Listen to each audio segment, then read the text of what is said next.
Bonjour et bienvenue pour la deuxième vidéo pratique de ce cours d'intro au Reinforcement Learning. Donc dans cette vidéo, on va voir l'implémentation de Policy Évaluation, Policy Improvement et Policy Itération.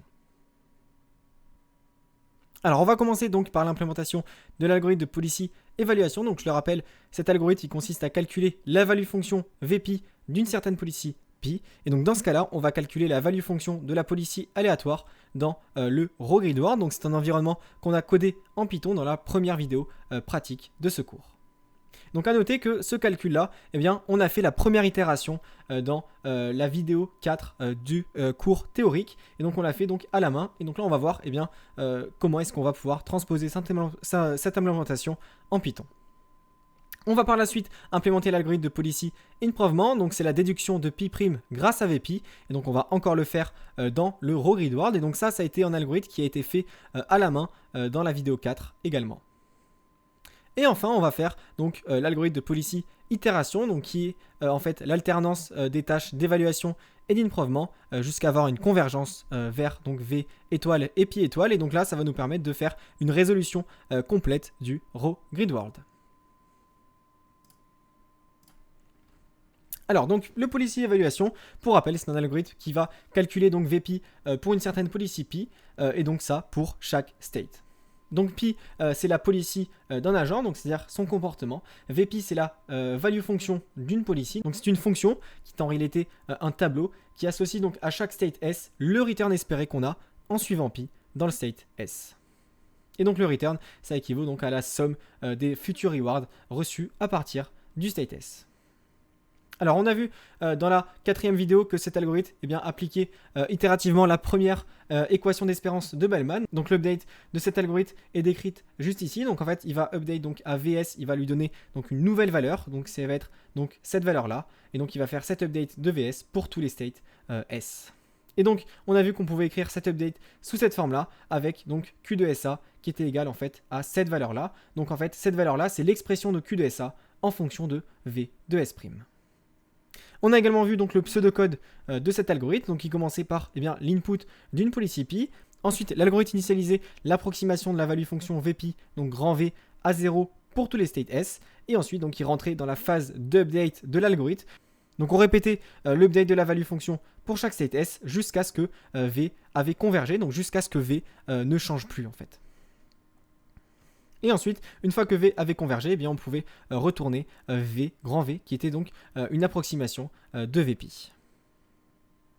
Alors l'environnement, on l'a vu dans la première vidéo pratique de ce cours, donc le code, on l'a repris juste ici, et donc là maintenant on va pouvoir se pencher sur l'algorithme.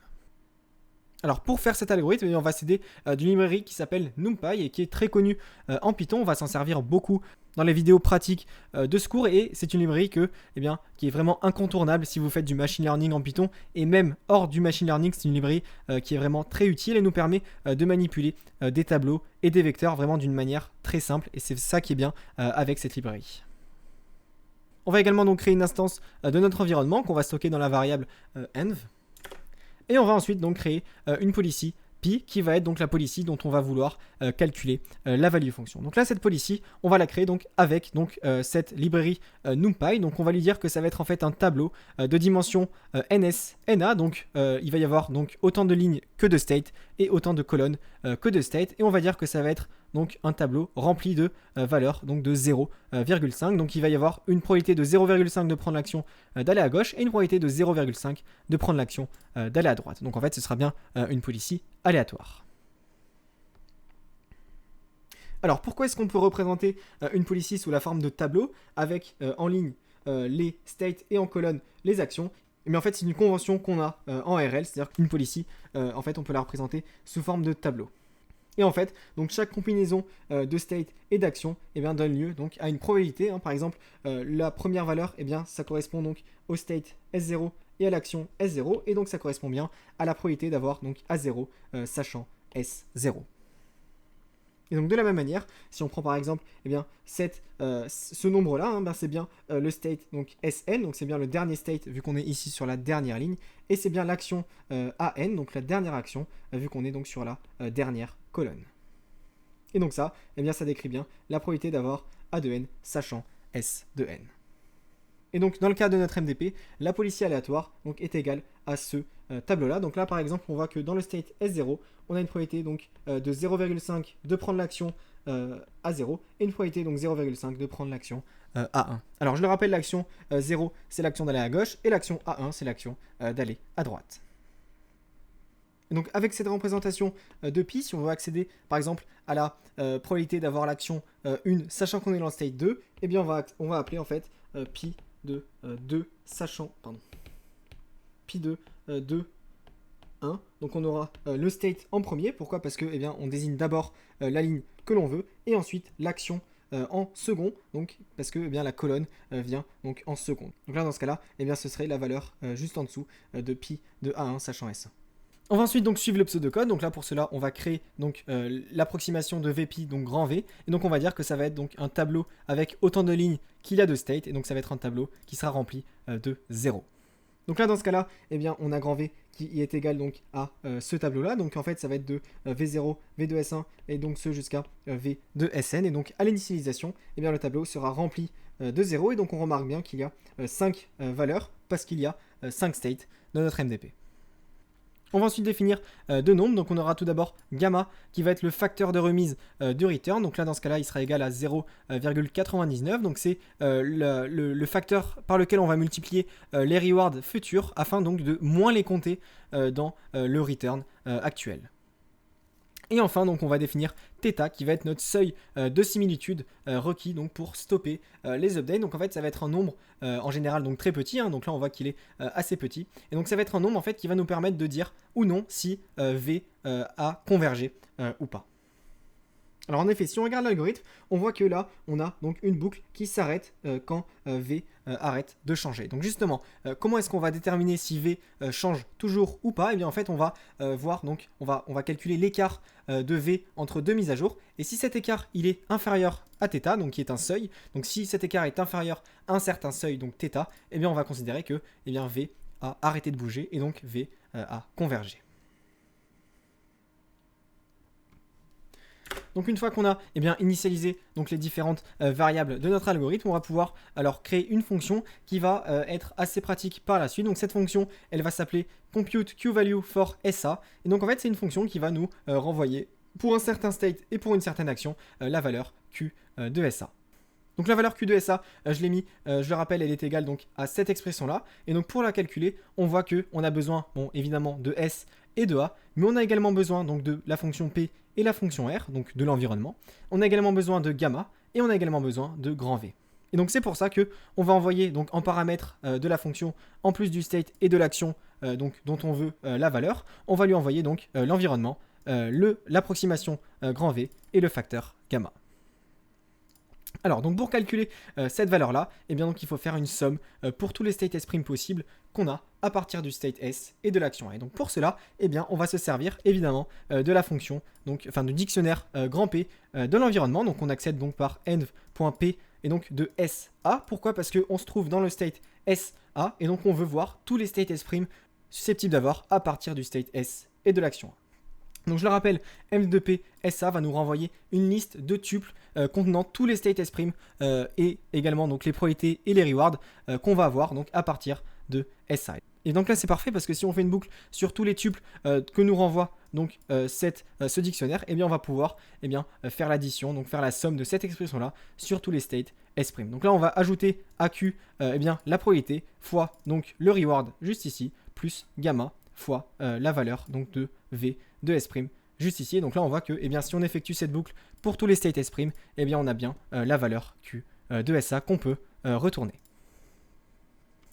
Et donc maintenant on va s'attaquer à la boucle d'update juste ici. Donc là on voit que ce passage d'update il est composé de deux boucles, la boucle pour tous les state S', donc qui va faire l'update une fois pour chaque state S', et la boucle donc extérieure qui va en fait gérer, qui va en fait continuer l'update jusqu'à ce que V a convergé. Donc là on voit dans le code qu'on retrouve bien ces deux boucles. On a tout d'abord la boucle extérieure juste ici qui va s'arrêter lorsque delta, donc delta ça va être la différence entre donc l'ancienne value fonction et la nouvelle, et donc elle va s'arrêter quand delta justement sera inférieur au seuil qu'on a déterminé juste au-dessus.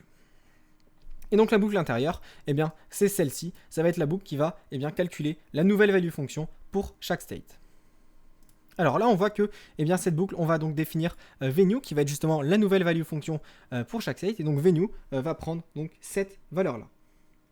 Donc cette valeur-là, pour la calculer, on voit qu'il va falloir faire une boucle pour toutes les actions possibles. Donc là, on retrouve cette boucle juste ici. Et donc du coup, il va falloir donc pour toutes les actions possibles, additionner cette valeur-là. Donc cette valeur-là, elle est composée de quoi? Elle est tout d'abord composée de la probabilité d'avoir A sachant S, qu'on accède avec pi de SA, et de la valeur, donc de cette valeur-là, qui est égale en fait à Q de SA. Et donc cette valeur-là, elle nous est retournée par cette fonction-là. Donc du coup, on peut directement donc définir Q de SA qui est égal donc à la fonction donc qu'on évalue pour le state S et l'action A. Et donc venue, on va additionner donc cette valeur-là, donc qu'on retrouve juste ici, pour toutes les actions. Donc là, on a bien la boucle pour toutes les actions possibles. Et donc une fois qu'on a calculé venue, on va calculer delta qui va être la valeur absolue de la différence entre la nouvelle valeur de VS et l'ancienne valeur de VS.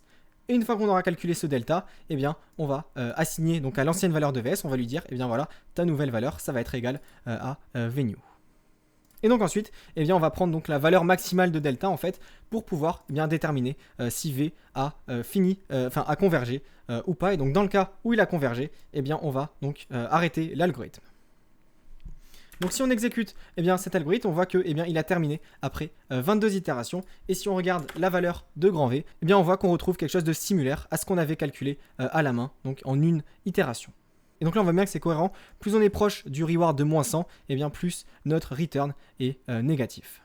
Et donc on vient d'implémenter l'algorithme de policy évaluation. Maintenant, on va pouvoir voir l'algorithme de policy improvement. Alors, pour rappel, l'algorithme de policy improvement, il va déduire de VP une policy pi' qui est jugée meilleure que pi. Donc en fait, pour cela, on va créer une nouvelle policy pi' et on va lui attribuer pour chaque state l'action qui va maximiser le return QP de SA. Et donc, littéralement, on va prendre donc pi de S' qui est égal à argmax de A de Q de SA. Et donc, ce pour tous les states S'. Donc de manière développée, on retrouve donc cette update là. Et donc pour ce qui est du pseudocode, on retrouve donc un pseudocode qui est assez simple. On prend en entrée donc la value fonction V, dont on a besoin pour calculer QP de SA. Et donc ensuite, pour chaque state S, on va assigner à pi de S l'action qui va maximiser donc Q de SA, donc c'est-à-dire cette valeur là. Et donc une fois qu'on a fait ça pour tous les state S, on va pouvoir return la nouvelle policy qui est un improvement de l'ancienne policy. Alors, l'environnement reste le même. Pour ce qui est de l'algorithme, on va encore une fois se servir de NumPy. Donc, on va créer donc, une instance de l'environnement juste ici. Et ensuite, on va là créer une policy. Donc là, au début, ça va être une policy aléatoire, totalement vide. On va également donc définir gamma qui va être le facteur de remise. Et on va prendre donc en entrée une value fonction. Donc là, c'est la value fonction qui a été trouvée juste avant, donc avec l'algorithme de policy évaluation. On va également donc se resservir de la fonction computeQValue for SA parce que là on voit juste ici dans le pseudocode qu'on a encore une fois cette valeur là à calculer. Donc c'est pour ça que on va pouvoir tout simplement se resservir de la fonction qu'on a définie tout à l'heure. Et donc ensuite, si on regarde le pseudocode, en fait ça va être assez simple. Il va s'agir donc de boucler donc sur tous les states S et on va assigner donc à pi de S l'action qui va maximiser cette valeur là. Donc pour cela, on va faire donc une boucle pour tous les states S. Et donc pour les states S, on va calculer Q de SA pour toutes les actions. Donc c'est pour ça qu'on va faire une boucle pour toutes les actions. On va dire que Q de SA va être égal donc à cette valeur-là, donc Q value, donc la Q value de SA. Et donc ensuite, on va prendre donc l'action A qui va maximiser donc cette Q value. Donc pour ça, on se sert de la fonction np.argmax qui va nous renvoyer l'action qui va maximiser la valeur donc de Q de S. Et donc ensuite, on va assigner à pi de S une valeur de 0 pour toutes les actions, sauf pour la valeur pour l'action best A, donc c'est-à-dire l'action qui maximise donc, le return. Et donc pour cette valeur-là, on va donc lui envoyer, on va lui donner une probabilité de 1. Donc là pour cela, on se sert de la fonction np.i qui va en fait nous retourner donc un vecteur colonne donc qui va être rempli de 0, sauf pour la valeur best A, donc qui va être égale à 1. Et donc du coup, si on exécute ça, on voit que la policy, elle nous donne bien l'action d'aller à droite dans les states 1, 2 et 3, donc c'est-à-dire dans les seuls states où on peut prendre une action. Donc là, on a bien eu un improvement par rapport à la policy originale, donc qui était la policy aléatoire. Alors, on va maintenant s'intéresser à l'algorithme de policy itération. Donc là, on va voir que ça va être assez rapide parce que, eh bien, je le rappelle, l'algorithme de policy évaluation, ça va être un enchaînement de la tâche de prédiction et celle de contrôle. Donc en fait, tout le code, eh bien, on vient de le faire dans la partie donc, de policy évaluation et de policy improvement. Il va juste, eh bien, il va juste falloir en fait enchaîner les deux. Donc le pseudocode de l'algorithme, le voici. On voit que là, on a l'étape de contrôle, on a ici l'étape d'improvement. Et ensuite, donc si on remarque que la policy P a convergé, alors on arrête l'algorithme. Si jamais la policy P n'a pas convergé, on retourne donc faire une étape de contrôle, puis d'improvement. Et donc on va boucler jusqu'à ce que en fait, la policy P converge vers Pi étoile. Alors l'environnement, eh bien encore une fois, il ne va pas changer. On va encore une fois se servir donc de la librairie NumPy. On va donc instancier notre environnement et on va encore une fois se servir de la fonction donc, qui va nous retourner la valeur Q de SA. Pourquoi? Parce que eh bien on voit que ici, on va donc calculer à 2 reprises cette valeur-là. Donc eh bien ça va être très pratique d'avoir cette fonction. Alors on va maintenant définir 2 nouvelles fonctions qui vont eh bien, réaliser les tâches d'évaluation et d'improvement. Donc on a ici la première fonction eh bien, qui va réaliser la tâche d'évaluation. Donc là, eh bien, le code est quasiment identique au code de policy évaluation. On retrouve encore une fois donc, les deux boucles donc, qui vont permettre eh bien, d'update V jusqu'à ce que la différence soit inférieure à θ, le seuil donc, de similitude. Et donc là, on voit que eh bien, cette fonction, elle va return, donc, en plus de la nouvelle value fonction, elle va return donc, une valeur donc, qui va s'appeler improved et qui va être un booléen, qui va être vrai si la nouvelle value fonction est différente de l'ancienne, c'est-à-dire celle qui a été en entrée de la fonction. On va définir la fonction improved policy, donc qui va tout simplement créer une nouvelle policy à partir donc, de la value fonction v. Et donc ça, c'est exactement le même code qu'on vient de voir pour l'algorithme de policy improvement. Donc ça, on remarque que c'est exactement le même code que l'algorithme de policy improvement. Donc là, eh bien, on va pouvoir commencer l'algorithme de policy itération. Donc on va définir une policy aléatoire et l'approximation grand V qui va être égale à 0. On va également définir donc gamma et θ, donc qui sont 2 paramètres de notre algorithme. Et donc de là, on va pouvoir rentrer donc, dans la boucle principale de notre programme. Donc c'est-à-dire que c'est une boucle qui va eh bien, en fait, continuer d'alterner entre l'évaluation et l'improvement jusqu'à ce que eh bien, on remarque que la value fonction arrête de s'improve. Donc c'est-à-dire jusqu'à ce qu'on remarque que la value fonction a convergé. Donc là, on se sert de la valeur improv donc qui a été retournée par la fonction evaluate. Donc si jamais on n'a plus de modification sur la value fonction, donc ça veut dire que cette dernière a convergé vers V étoile et donc du coup, on peut dire que l'algorithme a terminé. Donc si on exécute ça, on voit que eh bien, l'algorithme a terminé en 3 itérations. Et si on regarde la valeur de pi que l'algorithme a trouvée, eh bien on voit bien que la policy pi nous dit d'aller à droite dans tous les states, donc S1, S2, S3. Donc on a bien réalisé l'algorithme de policy itération.